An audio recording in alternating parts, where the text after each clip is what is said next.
नमस्कार, मैं हूं सुनील बॉबी। आप इस समय देख रहे हैं मगध संवाद। आइए जानते हैं आज की ताज़ा व बड़ी खबर फटाफट।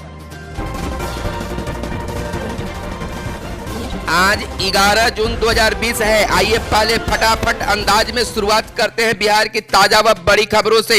मुख्यमंत्री ने कहा बिहार में उद्योग और रोजगार के मौके बढ़ेंगे, नई उद्योग प्रोत्साहन नीति जल्द। मुख्यमंत्री नीतीश कुमार ने बुधवार को कहा है कि बिहार के लोगों के साथ ही बाहर से लाखों की संख्या में लौटे श्रमिकों को भी यही काम मिलेगा। इसके लिए सभी विभागों द्वारा विभिन्न योजनाओं के जरिए रोजगार सृजन का अभियान चलाया जा रहा है। इसके साथ ही राज्य में नए उद्योगों को आकर्षित करने के लिए औद्योगिक प्रोत्साहन नीति में भी बदलाव किया जा रहा है। बदलाव के साथ नई नीति की घोषणा अगले 3-4 दिनों में की जा सकती है। सबसे महत्वपूर्ण यह है कि कोविड-19 के दौर में बिहार में उद्योग लगाने वालों को राज्य सरकार नीति के अलावा भी कई विशेष सुविधाएं देने का मन बना रही है। आपदा के दौर में बिहार लौटे लाखों लोगों के रोजगार का साधन नए उद्योग धंधे ही हो सकते हैं। यही कारण है कि राज्य में नए निवेशों को आमंत्रित करने के लिए राज्य सरकार अपनी औद्योगिक नीति में कुछ नए पहलू शामिल करने में जुटी है। बिहार में कोरोना से संक्रमित मरीजों की संख्या में लगातार हो रही है वृद्धि। बिहार में एक दिन में सबसे ज्यादा मरीज 30 जिलों में कोरोना के कुल 243 मरीजों की पहचान की गई। दरभंगा के आइसोलेशन सेंटर पर एक मरीज की मौत। बिहार के पूर्णिया में सर्वाधिक 55 संक्रमित सहित 30 जिलों में 243 नए कोरोना संक्रमितों की बुधवार को पहचान की गई। यह राज्य में एक दिन में सबसे ज्यादा मरीजों की पहचान का आंकड़ा हो गया है। इसके पूर्व 31 मई को सर्वाधिक 242 मरीजों की पहचान की गई थी। वहीं दरभंगा में एक कोरोना संक्रमित मरीज की इलाज के दौरान मौत हो गई। इसके साथ ही राज्य में कोरोना संक्रमितों की संख्या बढ़कर 5698 और मृतकों की संख्या 34 हो गई है। इधर बताते चले कि राज्य में अब तक कोरोना के 2934 मरीज स्वस्थ हो चुके हैं। पिछले 24 घंटे में राज्य में 164 संक्रमित मरीज स्वस्थ हो गए हैं। इन सभी स्वस्थ हो चुके लोगों को होम क्वारंटाइन में रहने की सलाह डॉक्टरों ने दी है। बिहार में आज से 14 जून तक बारिश के आसार। गुरुवार से मौसम बदलेगा। पटना सहित लगभग पूरे बिहार में बारिश की संभावना है। दक्षिण पूर्व और उत्तर पूर्व बिहार के जिलों में कई जगहों पर जबकि अन्य जिलों में कुछ जगहों पर बारिश होगी।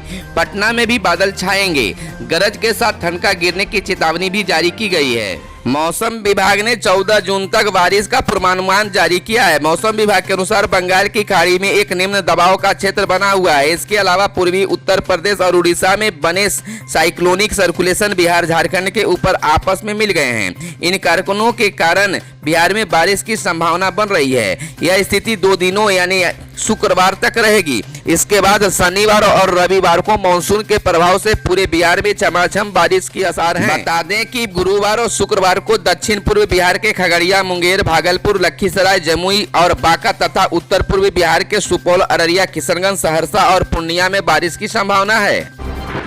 प्रयागराज पहुंचा टिड्डी दल। सूबे के 10 जिलों में अलर्ट। बिहार की सीमा के करीब पहुंचा टिड्डियों का दल। पौधा संरक्षण निदेशालय के अधिकारियों की छुट्टी हुई रद्द। फसलों को क्षण भर में नष्ट कर देने वाले टिड्डियों का दल बिहार की सीमा के करीब पहुंच गया है। मंगलवार रात उनकी उपस्थिति प्रयागराज में देखी गई, लिहाजा उनके बिहार पहुंचने की आशंका बढ़ती जा रही है। हालांकि केंद्रीय एकीकृत नासी जीव प्रबंधन केंद्र इस प्रयास में लगा है कि टिड्डी आगे बिहार की ओर नहीं बढ़े।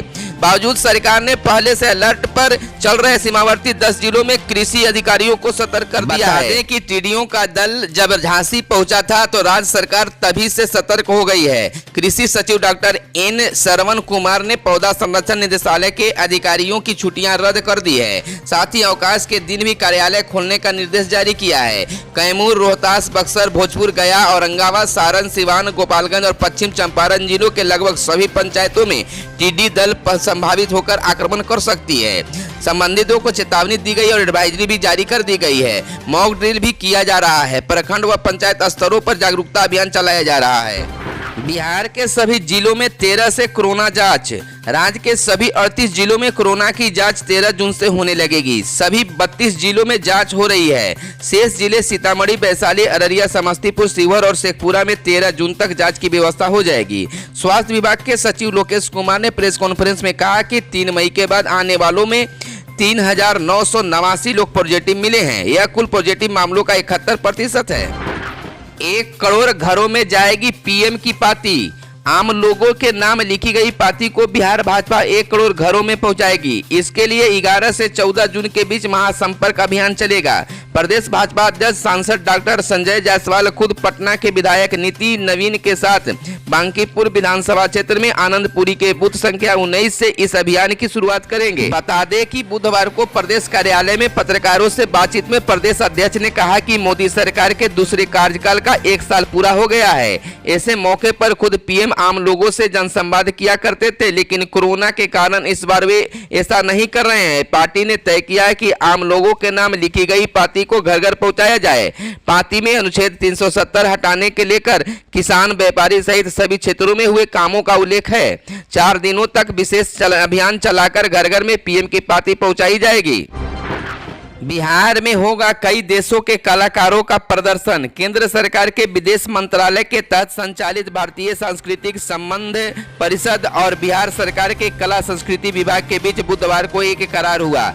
इस पर आईसीसीआर के क्षेत्रीय निदेशक प्रवीण मोहन सहाय और कला संस्कृति निदेशक अनिमेश कुमार पराशर ने हस्ताक्षर किया। कला संस्कृति मंत्री प्रमोद कुमार और प्रधान सचिव रवि मनुभाई परमार की मौजूदगी में एमओयू पर हस्ताक्षर किया गया। कला संस्कृति विभाग के प्रधान सचिव रवि परमार ने बताया कि इस एमओयू के तहत कला संस्कृति एवं युवा विभाग आईसीसीआर पटना के साथ मिलकर भारत में आने वाले विदेश के कलाकारों का प्रदेश में कार्यक्रम आयोजित कराएगा। साथ ही कलाकारों के कला प्रदर्शन की भी व्यवस्था करेगा। इस कार्यक्रम में लोक नृत्य, गायन, शास्त्रीय संगीत, पारंपरिक लोक गायन आदि का प्रदर्शन किया जाएगा। बिहार में रुकी हुई परीक्षाएं जुलाई में कराने की तैयारी। पटना विश्वविद्यालय में नए सत्र की शुरुआत की तैयारी चल रही है। साथ ही पुराने सत्र की लंबित परीक्षाओं के लिए भी तैयारी चल रही है। पटना विश्वविद्यालय के बीए पार्ट 3 का एक पेपर और बीएससी पार्ट 3 का एक सिर्फ प्रैक्टिकल होना है। कुछ पीजी सेमेस्टर की परीक्षाएं होनी है। इधर पटना विश्वविद्यालय प्रशासन ने स्नातक स्तर पर शेष परीक्षाएं 10 जुलाई के बाद कराने की तैयारी शुरू कर दी है। सिपाही शारीरिक जांच परीक्षा की तिथि पर फैसला 20 को। सिपाही के 11,880 पदों के लिए हुई लिखित परीक्षा का रिजल्ट सोमवार को घोषित करने के बाद केंद्रीय चयन परिषद शारीरिक दक्षता परीक्षा की तैयारी में जुट गया है। पीईटी की तारीख घोषित करने के लिए 20 जून को एक बैठक बुलाई गई है, जिसमें राज्य में कोरोना के हालात की समीक्षा की जाएगी। इसके बाद इस संबंध में अंतिम निर्णय लिया जाएगा। पीईटी जुलाई के तीसरे सप्ताह से प्रस्तावित है। वहीं दस्तावेज का सत्यापन करने के बाद ही अभ्यर्थी की पीईटी में शामिल किया जाएगा। बिहार में 34,000 माध्यमिक शिक्षकों की नियुक्ति जल्द। पंचायतों में स्थापित 2,950 नए माध्यमिक विद्यालयों और 2,475 उच्च माध्यमिक विद्यालयों के लिए शेड्यूल किया गया तैयार। बिहार की पंचायतों में स्थापित किए गए 2,950 नए माध्यमिक विद्यालयों और 2,475 उच्च माध्यमिक विद्यालयों में करीब 34,000 शिक्षकों की नियुक्ति जल्द शुरू होने वाली है। शिक्षा विभाग के एक वरिष्ठ अधिकारी ने बताया कि नए हाई स्कूलों में 7 विषयों में शिक्षकों की नियोजन प्रक्रिया संबंधी शेड्यूल को अंतिम रूप दे दिया गया है, लेकिन छठे चरण के लंबित 30,000 माध्यमिक शिक्षकों के नियोजन प्रक्रिया पूरी होने के बाद नया शेड्यूल जारी किया जाएगा। छठे चरण के नियोजन में सिर्फ चयनित अभ्यर्थियों के बीच नियुक्ति पत्र बांटने का कार्य शेष है, जिसे नियोजन इकाइयों को पूरा करना है। मिली जानकारी के मुताबिक नए माध्यमिक एवं उच्चतर माध्यमिक विद्यालयों में हिंदी विषय में 5,425, अंग्रेजी विषय में 5,425, विज्ञान में 5,425, गणित में 5,425, सामाजिक विज्ञान में 5,425, द्वितीय भारतीय भाषा उर्दू, संस्कृत, मैथिली व बंगाल आदि में 5,791 और कंप्यूटर में 1,000 शिक्षकों की नियुक्ति होगी। इन विषयों में शिक्षकों के कुल 33,916 पद सृजित किए गए हैं। कंप्यूटर शिक्षक केवल उच्च माध्यमिक विद्यालयों में बहाल होंगे, जबकि प्रत्येक नए माध्यमिक विद्यालय में 6 शिक्षकों की नियुक्ति की जाएगी। बता दें कि जिन उच्च माध्यमिक विद्यालयों में कंप्यूटर शिक्षक की जरूरत है, वहां पर कंप्यूटर विषय के शिक्षक को नियुक्त किया जाएगा। 16 लाख बच्चे कर रहे हैं 9वीं में दाखिले का इंतजार। स्कूल खुलेंगे तो मिलेगा 8वीं प्रमोट के टीसी, फिर बदलेंगे 9वीं की पढ़ाई का स्कूल। राज्य में सरकारी स्कूलों के पढ़ाई के लिए खुलने के बाद ही तकरीबन 16 लाख छात्र छात्राओं को 9वीं कक्षा में दाखिला मिलेगा। ऐसे छात्र छात्राएं 8वीं से 9वीं कक्षा में जाने के लिए प्रमोट तो अप्रैल में ही कर दिए गए, लेकिन पढ़ाई के लिए स्कूलों के बंद रहने एवं उनके क्वारंटाइन सेंटर में तब्दील रहने की वजह से न उन्हें 8वीं कक्षा की पढ़ाई पूरी करने वाले स्कूल से टीसी मिल पाया और न ही 9वीं कक्षा में दाखिला मिल पाया है। दरअसल कोरोना की आहट के साथ ही राज्य में 13 मार्च से स्कूल कॉलेज सहित सभी कोटि के शिक्षण संस्थान बंद कर दिए गए। प्राइमरी मिडिल स्कूलों में पहली से लेकर 8वीं तथा हाई स्कूलों में 9वीं कक्षा की वार्षिक परीक्षा मार्च के अंतिम सप्ताह में, जबकि 11वीं की वार्षिक परीक्षा अप्रैल के प्रथम सप्ताह में थी। लेकिन 24 मार्च की मध्य रात्रि से राष्ट्रव्यापी लॉकडाउन लागू हो गया। नतीजतन सभी परीक्षाएं स्थगित हो गई। खबरों में आज बस इतना ही। अगर ये वीडियो आपको पसंद आया हो तो एक लाइक जरूर करें। अगर अब तक हमारे चैनल को आपने सब्सक्राइब नहीं किया है तो चैनल को कर ले सब्सक्राइब, ताकि बिहार के साथ देश दुनिया की खबरों से आप रहें अपडेट। धन्यवाद। जय हिंद, जय भारत, वंदे मातरम।